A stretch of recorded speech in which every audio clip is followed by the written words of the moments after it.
Hey guys, it's Sam with The Blind Spot. I just got back from a week-long vacation. My family and I, we took our spring break down in Florida.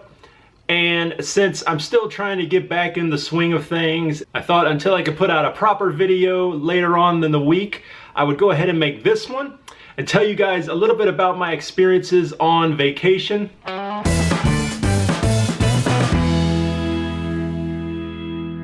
I saw that my friend Derek Daniel put out a video talking about tips for taking vacations with low vision.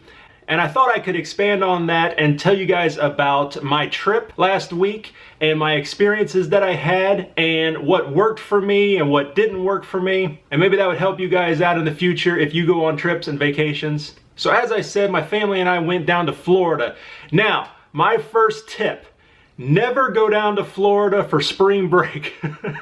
If you are an adult with your family, unless you are a teenager, don't go to spring break down in Florida. It was a nightmare, let me tell you. Once we got down there, it was great. Had an awesome time. It wasn't a big deal, but driving down I-75, spring break, oh my Lord, what a nightmare. Don't do it. We are never gonna do that again. We actually went to the Wizarding World of Harry Potter.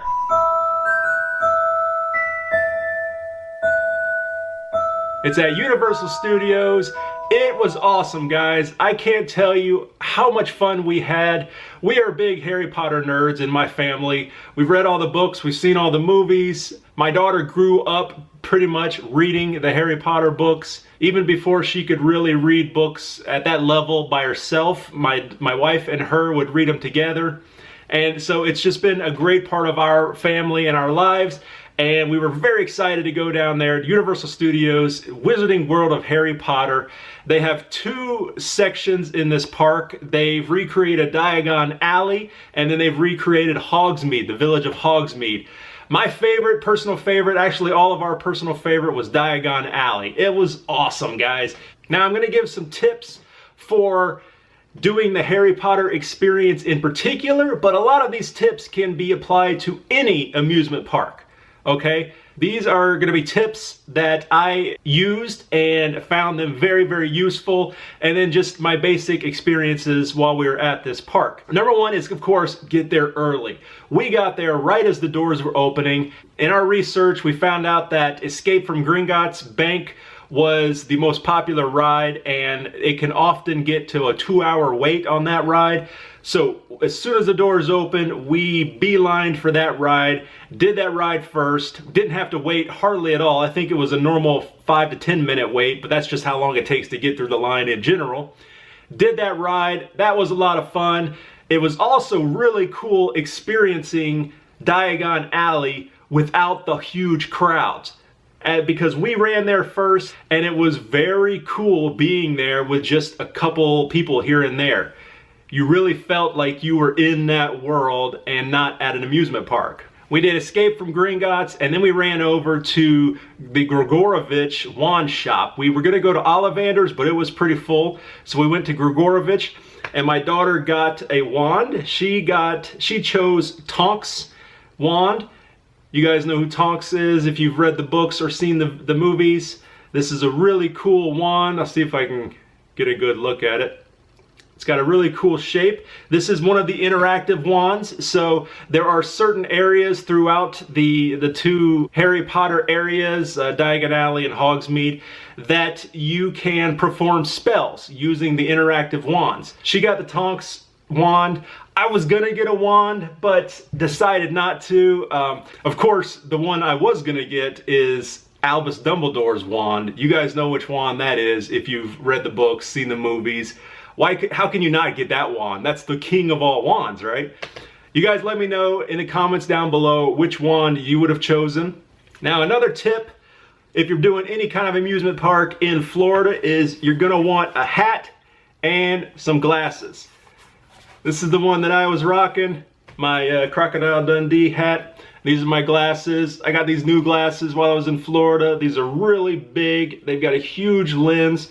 They cover up my whole eye. They're great if you have any kind of light sensitivity because they block out all of the outside light.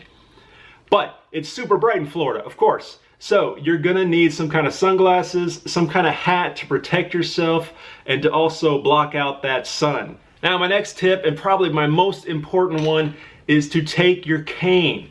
Once again, you guys gotta check out Casey, how Casey sees it. She has really inspired me to use my cane more often, and I'm so glad I took it with me to Florida, and in particular took it to Harry Potter World, because if you've been in any kind of amusement park rides, Disney World, Busch Gardens, those things, any of those rides that you have to go into a building, they always have it super dark. And the Wizarding World of Harry Potter was no exception. Gringotts was dark. Nocturne Alley was almost pitch black. I mean, there's some shops down there you can go into, and I could not see a thing. I don't know how people with normal vision can see down there. It was so dark. And especially a lot of times, as I said, it's so bright outside with the sun, your eyes are adjusted to the outside, and then you go into this dark area, you're thrust into this darkness, and your eyes don't adjust right away, and it makes it even worse. So definitely take your cane. Another suggestion is to go with a sighted person. My cane I was using to judge the difference in terrain, steps and things like that, but I would not have been able to do it if my wife wasn't there. Many times I had my hands on her shoulder and she was guiding me because I couldn't see a thing. I was essentially totally blind. So go with a sighted guide and take your cane. The other benefit of the cane is there are literally thousands of people walking around and they don't care about you. So an extra benefit of the cane was visual. People got out of the way oftentimes. Now, I will say that not always. A lot of people don't care, even if you're using a cane. So I bumped into a lot of people. I'll also say using my cane that entire day, walking around hundreds and thousands of people, I got much more comfortable about using a cane.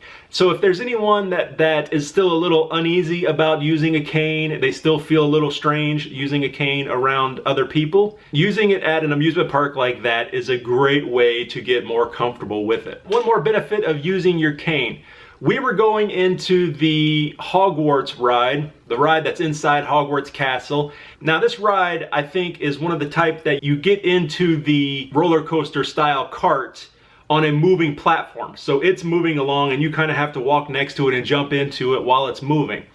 So as we were walking up to this ride, the person working it saw my cane and said, "We have another area that doesn't have the moving platform. It's easier for people to get into.